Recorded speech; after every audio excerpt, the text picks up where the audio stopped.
আমরা দেখতে পাচ্ছি তার সেলাইন চলতেছে এবং দেখতে পাচ্ছেন যে এখানে লোকজন কিন্তু ভিড় করেছে তাদেরকে দেখার জন্য।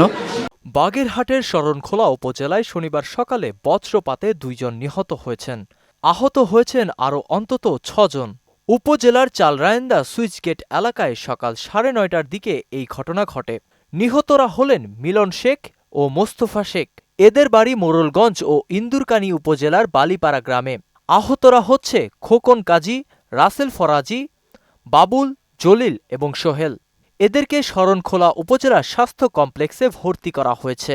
প্রত্যক্ষদর্শীরা বলেন, শনিবার সকালে ঝড় বৃষ্টি হচ্ছিল। ওয়ালটন ফ্রিজ কিনে অনেকের মতো আপনিও হয়ে যেতে পারেন মিলেনিয়াল। সেরা পণ্যের সেরা অফার।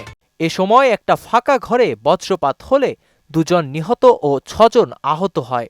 নিহতরা বালিপাড়া থেকে ট্রলারে করে ইট নিয়ে এসেছিল। এ বিষয়ে শরণখোলা উপজেলা স্বাস্থ্য ও পরিবার পরিকল্পনা কর্মকর্তা ডাক্তার প্রিয় গোপাল বিশ্বাস বলেন, আহতরা সবাই আশঙ্কামুক্ত, তাদের প্রয়োজনীয় চিকিৎসা দেওয়া হচ্ছে। নাসিমুল বারী সৌরভ, মোহনা ডিজিটাল।